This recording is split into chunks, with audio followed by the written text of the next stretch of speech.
Acho muito importante trazer aqui a periferia, por quê? Porque num país, a gente está falando de extrema-direita, o uso dos símbolos de Israel, e sempre a gente... trabalhos maravilhosos aqui, trabalhos maravilhosos, a Isabela Calil, trabalhos maravilhosos, né? Que vão falando sobre essa conexão, sobre os homens, sobre os brancos, sobre uma classe média e alta, e que faz essa referência a Israel, né? E que é cara da extrema-direita e dessa relação com Israel está numa marca meio de classe. Aí eu acho que é super importante uma fala aí mais final do Paul, acho muito importante para a gente pensar que nada se sustentaria, no Brasil, talvez no mundo, mas no Brasil não dá para a gente pensar que teria uma adesão a esses símbolos, uma força, né?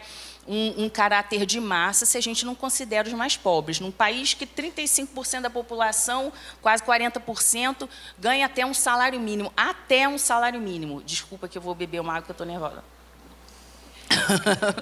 Eu adoro poder escutar, gosto de falar até primeiro, porque eu consigo escutar melhor depois que eu falo, porque eu fico naquela tensão da apresentação. Então, o que acontece? Quer dizer, 70% que ganha até 2 salários mínimos. 70% que ganha até 2 salários mínimos, a gente pensando no Brasil, 2 salários mínimos, o poder de compra que isso tem, tá? Então, a gente está falando de uma massa, tá? que tá sensível a uma certa estética, a uma gramática, tá? A certos modelos, né? Então, eu acho muito importante também trazer a periferia para uma mesa dessa de abertura com essa temática por isso, tá? Então, o que eu vou apresentar, além de ser, em parte, o que, embora parte de uma etnografia de longa duração, tem a ver com estar num campo de favelas de modo intermitente desde os anos 90, mas nessa temática específica aqui dos símbolos, ela surge em Acari, onde eu vinha fazendo trabalho de campo há muito tempo, aí, em 2018, e antes disso, no Complexo de Israel, em 2017. Tá? E numa conversa com o Michel, isso também assim, mas como? Porque...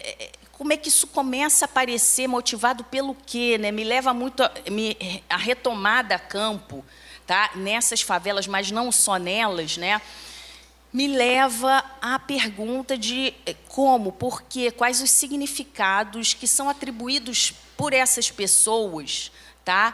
a esses símbolos sionistas, judaicos, né, referidos à religião, o que está acontecendo, né? Então, é um grande campo assim do soft power, para a gente pensar, né? Que eu acho que nas relações internacionais se usa muito essa noção, que eu acho que, claro, soft power é o que a gente faz na antropologia, né? Que é pensar essa dinâmica cultural. Mas acho interessante para a gente pensar que é uma dinâmica de poder também, né? Então, trazer o soft power das relações internacionais é pensar o quê? Bom, não se pensava em soft power antes, porque assim, eram os estados, né? As instituições de poder que contavam na análise. Mas começam a entender que a dinâmica cultural é fundamental. Então, o soft power é a cultura como uma forma de poder. Tá? Então, é nesse sentido. E outra, a gente vai trabalhando em alguns planos, né? Sei lá, a restauração, a teologia da substituição e outras várias referências teóricas que ajudam a gente a pensar, a disciplinar nossas formas de olhar, mas queria chamar a atenção de que, no campo, isso está vindo assim na forma de mixes, né? De, digamos assim, representações, porque, no limite, é sempre sobre isso que a gente está trabalhando, né? Quando o Durkheim abre as regras do método sociológico, ele vai falar sobre o que as representações elas são o que estão na vida social, né? Elas vão informando sobre como a gente sente, como se posiciona, então, é relativo a isso. Um campo, então, do que eu estou gostando muito de chamar, que não é nem a sociologia nem a antropologia das emoções, mas uma sociologia dos sentimentos públicos, porque é falar de como esses afetos movimentam a vida pública, a política, a institucionalidade no limite. Tá? Bom, então, há uma relação entre a difusão de uma, entre aspas, né, cultura pentecostal em periferias e favelas e o uso de símbolos judaicos nessas localidades, Desde quando é possível identificar com maior intensidade a presença dessa Israel imaginária, entre aspas também, na experiência religiosa e social de evangélicos moradores desses locais nas cidades brasileiras?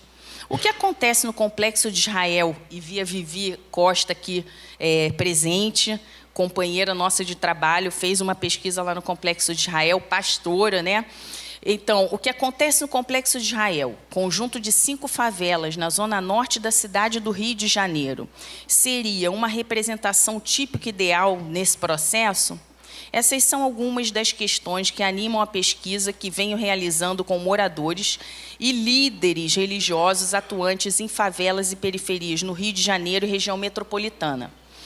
O argumento que, entre aspas, aí, a cultura pentecostal, e aspas é para não reificar, né, aquele cuidado de não reificar, né, a noção de cultura, nem o do pentecostalismo, que também tem uma enorme diversidade, né?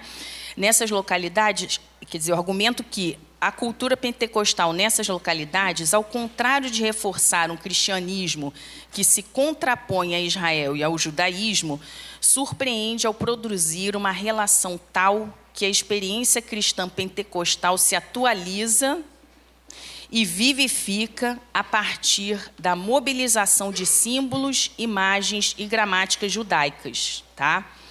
Um sentido, ou seja, a gente vai falar de usos de expressões judaicas que informam sobre a cultura pentecostal. Eu acho isso incrível acontecer, né? A gente está presenciando isso aqui juntos.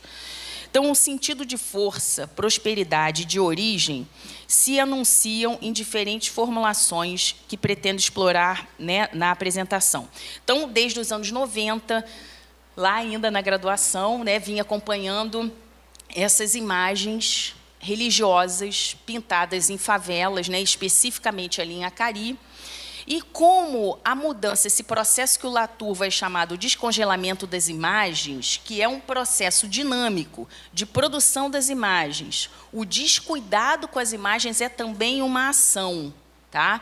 E depois a sobreposição de imagens, essa dinâmica aí de descongelamento, ela atende a dinâmicas sociais. Tá? Elas estão informando, elas estão dando visibilidade a dinâmicas que envolvem ali, naquele caso, né, crime, economia, política. E como a gente não trata a favela como uma comunidade no sentido de ser alguma coisa exclusiva, fechada, né, mas informa sobre dinâmicas locais e também supralocais. Tá? Então, acompanhando esses processos, aí, essas imagens, fui então vendo e pensando sobre essa cultura que existia na localidade, que foi numa matriz assim catolicismo popular, do universo afro, até e cada vez mais trazendo os elementos evangélicos pentecostais, né? E ora de um evangelho motivacional, ora de um evangelho da batalha, né, desse cristianismo da batalha, tá? Então, mas uma conformação, digamos assim, de um antropólogo franco-brasileiro que fez na religião sociedade, estabeleceu uma noção sobre a cultura urbana, popular urbana no Brasil. Eu trago aqui um pequeno trecho, né, no qual ele diz, o Pierre Sanchi, falecido, professor da UFMG, essa cultura popular urbana tradicional, foi o nome que ele deu para isso, era pouco rigor moralista, pouca disciplina cívica, esforço laboral anárquico, apesar de muitas vezes intenso, e, do ponto de vista religioso, uma porosidade das identidades que permitia a cada um participar ao mesmo tempo de definições institucionais múltiplas. Aí, muito interessante a gente ler isso, né? Por quê? Meu argumento é que, passados mais de 2 décadas, né, em relação a esse trabalho, as periferias brasileiras, exploro etnograficamente, né, favelas no Rio de Janeiro, mas foram avolumando, né, os trabalhos que permitem expandir o olhar da gente, pensar em periferias no Brasil, são hegemonicamente pentecostais em termos de valores morais de referência. Isso informa sobre representações e sentidos e uma certa expectativa de organização da vida. Não quer dizer necessariamente das práticas que vão dizer exatamente do que está posto em termos da orientação religiosa, tá? Então, valores morais de referência, da sociabilidade, de gramáticas e símbolos religiosos mobilizados, tá? Outro ponto importante, então, tem uma hegemonia. Mas há outro ponto importante a ressaltar, né, diz respeito à noção de hegemonia pentecostal nesses territórios das cidades. Hegemonias não são iguais a um domínio estrito. Hegemonia informa sobre uma balança de poder, logo, sobre uma correlação de forças que se estende no tempo, mas que está sempre sendo tensionada com maior ou menor intensidade, com maior ou menor sucesso. Assim, o catolicismo ainda faz sentido e produz sentimentos públicos, sociabilidade e aliança nesses lugares, como também as religiões de matriz afro, mas sob um manto cada vez mais pentecostal. Aquele antigo duplo pertencimento, catolicismo e religiões afro, vê-se cada vez com maior frequência, né, entre evangélicos e afro nessas localidades, né? Uma das entrevistadas, inclusive, fala sobre isso, da sua formação num lar cristão, né, e da sua experiência espiritual e de sociabilidade que tem a ver com a frequência Assembleia de Deus e também a uma casa de Umbanda ali no Complexo de Israel, né? Então, essa cultura pentecostal em periferias, ela poderia ser pensada na atualidade a partir de alguns pontos, tá? Retomando aquela orientação que o Sanchi faz, né? Mas tentando atualizá-la em alguns termos, né? Uma primeira questão observada em campo, né? Eu acho que a valorização desse empreendedorismo e da disciplina para o sucesso. Então, várias das fotos que eu vou mostrar para vocês aqui, eu não tenho nem como fazer a atualização da imagem, porque a quantidade de comércio tampou, difícil, não tem quase espaço vazio em Acari hoje. Tá? E a gente vai ver isso em várias favelas, a CDD, a Maré, é tampado de comércio. Tá? Então, assim, até essa questão das paredes, que um dia foi um foco importante desse trabalho específico, hoje já é um material escasso para a gente, também que está fazendo pesquisa sobre imagens nessas localidades. Então, a valorização da disciplina para o sucesso, a noção de que o esforço pessoal produz vitórias, o que fortalece as bases dos itens anteriores, uma referência moral que envolve a valorização da família e de papéis de gênero, do ponto de vista religioso, uma diminuição no que Sanchi chamou da porosidade das identidades, né, que permitia esse trânsito, e o uso das metáforas. Mas sabe que quando eu estava organizando a apresentação, eu fiquei pensando até numa matéria que saiu da Ana Virgínia ontem, e uma parte da matéria na qual ela traz aspas, né, do nosso querido amigo lá, o Flávio Conrado, da Casa Galileia, falando sobre essa questão de evangélicos estão à direita, à esquerda, né? Como é que vai ser agora, vão se aproximar ou não. E ele fala uma coisa, que, dado o contexto de oposição que se criou, né, aquela história da calcificação que os cientistas políticos, 3 cientistas políticos norte-americanos falaram sobre essa noção de calcificação, que ela, digamos assim, é um ponto a mais no gradiente em relação à polarização, né? Porque a calcificação, a minha análise também, ela envolve o sentimento. Porque a perspectiva da polarização, desculpa, ela está muito ligada a uma questão que poderia ser assim, racional das escolhas em termos da direita e da esquerda. A noção da calcificação, ela é uma produção de antagonismo entre grupos sociais, que é como um antagonismo de torcidas. The Bitter End é o nome do livro, aí, com 2 pontinhos, não me lembro mais o restante. Mas o fato é que nesse livro trabalha a noção de que depois de Trump nos Estados Unidos, a calcificação que se estabelece é alguma coisa difícil de ser superada em razão do sentimento de torcida que está posto entre os grupos, né? Então, lembrando do The Bitter End, do Casa Galileia ontem com o Flávio, eu fiquei pensando nisso aqui também. Poxa, mas A valorização da família, dos papéis de gênero, quando é que não foi isso na classe trabalhadora, os conservadores no Brasil? Eu mesma fazendo a crítica da minha produção aqui, mas é porque, de fato, o elemento que a gente poderia chamar, antes, de um certo fluxo, era o flow da vida social, era o flow da cultura. O flow da cultura dos trabalhadores era uma cultura conservadora, e que era assim, que em termos mais sociológicos a gente podia pensar num tipo de ação tradicional, né, do Weber. Tipo de ação tradicional, você vai agindo porque é sempre assim. O que esse contexto da extrema-direita traz para a gente, calcificação, Trump, Bolsonaro, é você se posicionar. E a gente vê isso na dinâmica da internet, você tem que se posicionar. Quando você traz para esse elemento ideológico que vai junto ao emocional, de fato, você vai produzindo uma diferença. Não, então, agora, gênero é isso aqui, família é isso aqui. Aí eu estou levando para um plano de uma racionalidade misturada com esse sentido ideológico, né? E valorizando o tradicional a partir dessa dinâmica calcificada. Tá? Então, acho que aí tem uma diferença aqui que é importante em relação...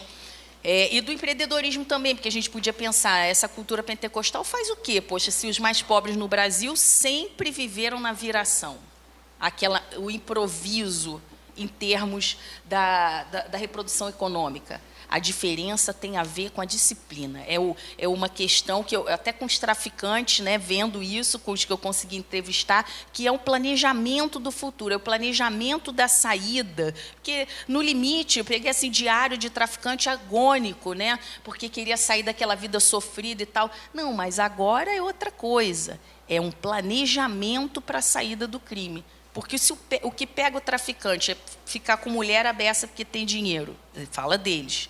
E a coisa assim de ter muito dinheiro abundante para fazer o que quer, como é que eu fico preso nisso? Não, aí eu vou ter o dinheiro, né, ou me organizo para continuar a minha reprodução econômica próspera, né, farta. Passando aí um pouquinho, eu vou, então, falar com esses cuidados aí metodológicos e tudo mais, né, sobre um conjunto de imagens. Vou passar rapidinho contexto 1, 2, 3, para a gente ficar mais no contexto 4 e ir para os significados e quando isso começa, meio assim, né?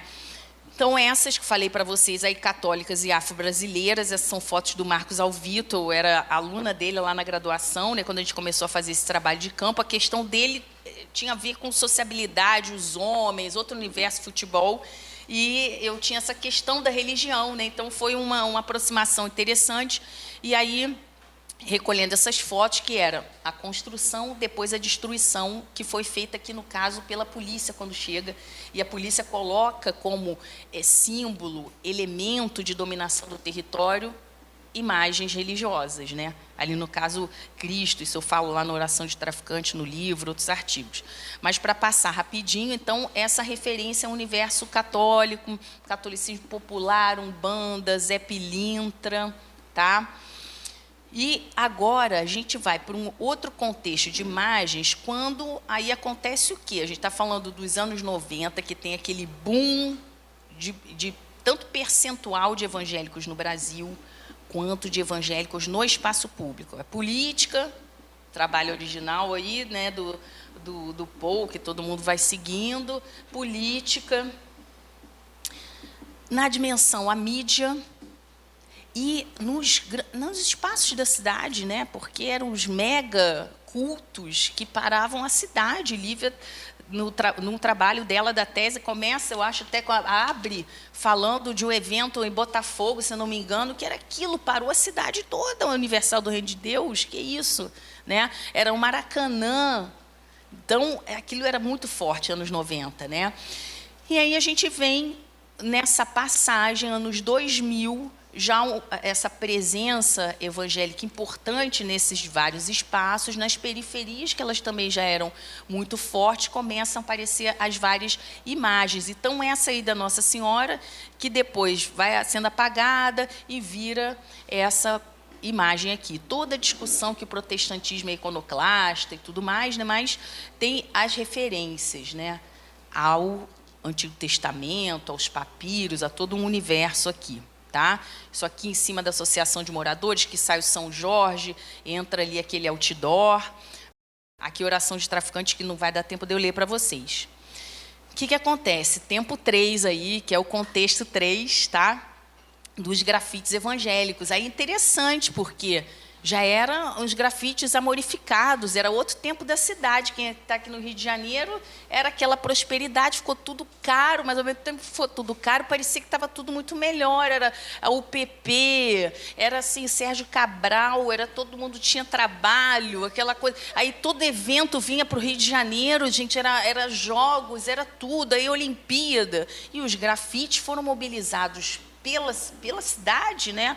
Como um elemento de expressão dessa cidade diversa, inclusiva, plural, né? E nas favelas também, com um espertinho evangélico lá daquela igreja Assembleia de Deus dos Últimos Dias, que ele começou a vender projeto, tá? De pintura bíblica nas favelas. E aí ele botou um monte de grafiteiro para trabalhar, depois os grafiteiros se revoltaram, claro, porque ganhavam pouco, ele ganhava muito, enfim, uma celeuma, mas para dizer que eram essas mensagens amorificadas que também faziam referência a esse... embora isso, boazinha, muitas figuras animadas, mas tinha essa referência aí do poder, né? Da glória, da vitória sobre esse mal, ele está sempre ali presente, né? A batalha não some, mas ela é ressignificada nessas imagens. Então, tem aqui, ó, tudo, muda até o tipo de letra. Vocês viram que no tempo 2 era Old English, né? Aquele tipo de coisa assim do Antigo Testamento. Aqui as letras são redondinhas, aí é rosa, né? Amarelinho, flor, tudo isso. E as figuras animadas, vocês sabem, né? Claro, também começa uma mobilização do humor, e isso também tem a ver com a internet, muito forte para a evangelização, né? Então, uma coisa interessante.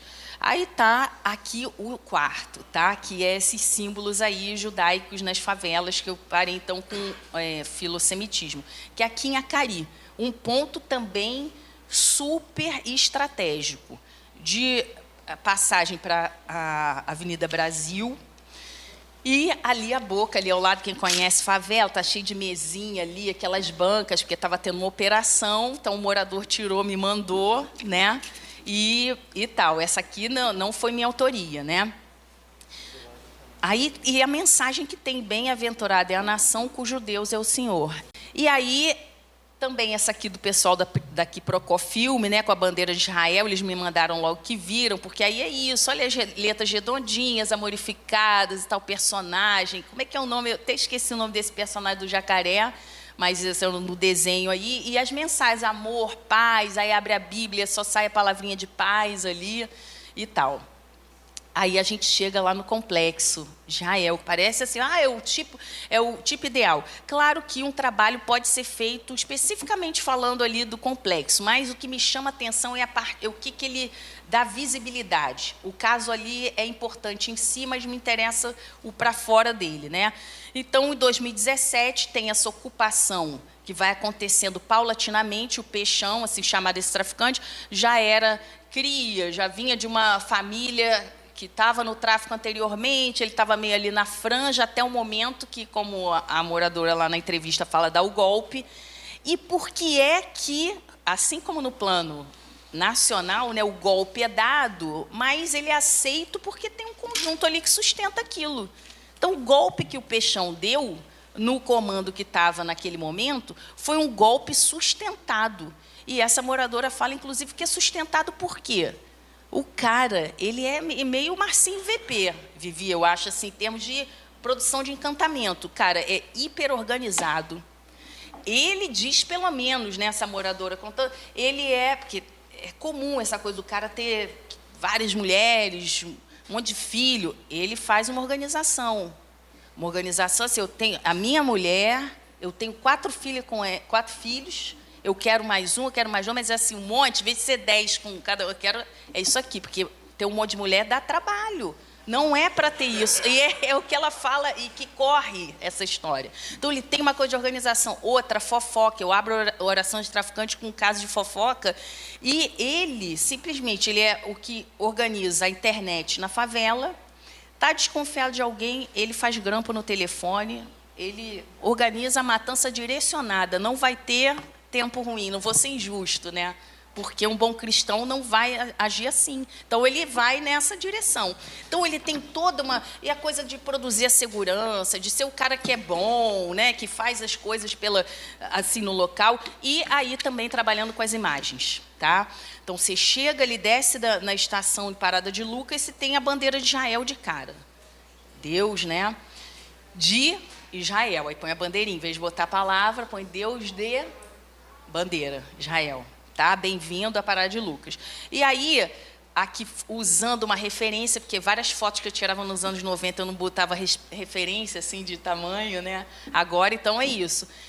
Aí, referência à passagem bíblica que informa sobre a promessa, prosperidade, né? Essa passagem que é os peixes. Você vai botar os peixes, quase o barco vira. A união das bandeiras ali também, que é um mural enorme, com o leão de Judá, referência aqui também a Cristo, tá? Agora, essa aqui também só dava para tirar porque tinha morador acompanhando, porque isso aqui é o lugar do tráfico, tá? Que apaga, acende as luzinhas, e o lugar do tráfico, gente, Michel, olha isso, olha isso, é a bandeira com luzinha, olha, o lugar que os traficantes ficam, que eles vendem, que eles não sei o quê, tá lá, a bandeira de Israel. Né, as referências aí, feliz a nação cujo Deus é o Senhor, aqueles que confirmam, tal, tal, tal. Então, aí o peixão, também essa coisa do animado, né, que é o peixonauta. Né? E tem várias, né, Vivi, desse peixonauta pela favela. E aqui, depois fui descobrir também que é a letra de uma música gospel aí, que pintaram, que tem essa, eu trouxe essa aí, especial, porque tem a questão da promessa, né? Não morrerei enquanto a promessa não se cumprir. Quem tem promessa de Deus não desiste, não, tá? Tem a fé de Abraão. Aí esse trecho aqui, que é um trecho da música, tá? Espera aí, agora voltar aqui rápido, gente, muito rápido, Michel, que é o seguinte, dos sentidos, né, atribuídos por esses atores aí que estão muito no campo das representações, então, para a gente não se preocupar em termos de vai encaixar numa tese, numa outra, porque não é isso, né? Acho que o fluxo do trabalho de campo também é bacana nesse sentido. O que eu fico pensando, que muitos dos significados que eu observei entre esses aí, que eu entrevistei a Mônica Francisco, que é antiga parlamentar nossa, aqui deputada estadual, mas ela é pastora, morou 48 anos no Borel, e ela foi da Universal, assim, mais de 20 anos da vida dela, entendeu? Então, assim, ela tem uma história na periferia e na Universal. Aí, outros moradores, São Gonçalo, né, Acari, o Complexo, outros lugares. Então, acho que tinha uma referência, assim, a Israel, muito informado, e eu fiquei pensando assim, que cruza muitos desses significados, tem a ver com uma retórica da perda, que atravessa esses significados no que diz respeito à ordem como segurança, a ideia de origem que está referida a Israel, que está referida ao judaísmo, tá? Referida à fé judaica, ela tem uma relação com uma experiência de segurança. Tá? Então, por isso, eu fiquei pensando o atravessamento da retórica da perda. Por quê? Num plano, é uma origem pessoal, tá?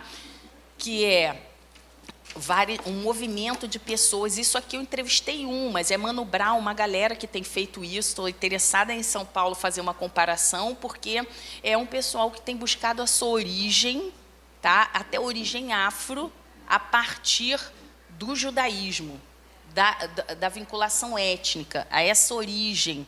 Tá? E isso é muito interessante, que, por um lado, pode operar como uma limpeza moral em relação a essa ascendência afro, tal como o movimento negro trabalha. O movimento negro trabalha uma relação entre a vinculação ao antepassado africano e uma conexão com o religioso afro. Então, aos evangélicos negros fazerem esse retorno à origem, mas que é uma origem afro, mas é uma origem civilizatória, dessa ordem, de uma ordem ocidental. Tá? Então, tem uma outra afirmação aí. Outra que tem a ver a origem da fé, que é o judeu tem fé de verdade. Assim, eu estou me aproximando mais da verdade porque eu estou me aproximando dessa mensagem. Tá? A ideia de proteção e força também, que é muito corrente entre as pessoas, tá? Muito corrente, e o sentido de comunidade e pertencimento, que é outra dimensão que tem a ver com a segurança até ontológica, você pertencer, isso para os que buscam sua origem judaica, mas as pessoas que estão nessa comunidade veem uma origem que produz um sentido maior, né? A ideia do sentido maior. Tá? Aí, do ponto de vista do que dá, assim, que origina, digamos, né? O Ronaldo também falou de uma série de elementos que estão dispersos na sociedade, falaria só os 5, só citando, depois, se no debate tiver tempo, a gente fala. Um, que é a massificação do Israel mítico, tal como Edilane Gomes trabalha na Era das Catedrais, o livro dela. Tá? Então, a Igreja Universal tendo uma responsabilidade grande na difusão desse imaginário, tá? A partir de imagens, mas também de pensar Israel como relógio do mundo, né? É o relógio de Deus. Então, acompanhar o que acontece em Israel é importante para acompanhar também essa volta do Messias. Tá? Então, como esse relógio. Em tudo que ali tem o Centro também Cultural Judaico, né, que é inaugurado em 2008, 2009, ele vira um ponto turístico oficial da cidade do Rio de Janeiro, não é qualquer coisa ali em Del Castilho, olha o deslocamento que tem da Zona Sul para botar um ponto turístico ali por lei, né? Então, outra coisa é o movimento da restauração, tá? Só para citar aqui, que aparece como um elemento importante, tá? Essa ethos da batalha, da guerra, a visão celular. A visão celular, não sei se estava no radar de todo mundo, a importância que ela tem em termos da difusão de uma ética, de uma estética, de uma gramática judaica no Brasil. Tá? Então, porque a visão celular tem essa história aí com a maior igreja do mundo, lá da Coreia do Sul, né? Que vem essas células, e o castelhano aqui na América Latina, na Colômbia, difunde isso na América Latina, nos anos 80, eu acho, e no final dos anos 90, chega ao Brasil, né, assim, com mais força e intensidade, e na visão celular, eles manipulam, usam muito desses símbolos, aí tem várias passagens, depois a gente pode trocar, estou vendo teu senho franzido, assim, a gente pode falar depois também, né? A questão da teologia da prosperidade, que está colada aqui com o movimento da visão celular, porque aí você deixa de falar do apóstolo, você fala, são os patriarcas. Não é o apóstolo, é o patriarca, porque é o pai das nações, a mãe das nações, porque tem a coisa da prosperidade, da riqueza, né, a partir disso aí. Então, fechando totalmente, eu fico muito interessada, para além do que nos interessa como sociólogos, antropólogos da religião, nas matrizes e nos enquadramentos, esses mixes, né? Pensar a dinâmica social como esses mixes, e principalmente os sentimentos que animam. Porque o sentimento de proteção, de um lado, é muito forte, em termos assim da mudança social, vai ter que passar pelos sentimentos, por um trabalho com sentimentos, né, com essas emoções, e o outro de pertencimento. Por um lado, a uma comunidade, por outro lado, a algo maior. E a gente deve lembrar que lá no caso de 8 de janeiro, a ideia de estar inserido em algo maior, num projeto maior, anima várias dessas pessoas. Então, essa ideia está difusa e está animando brasileiros e brasileiras. A gente tem que olhar para isso para tentar mudar alguma coisa também, né? Então, obrigada, gente.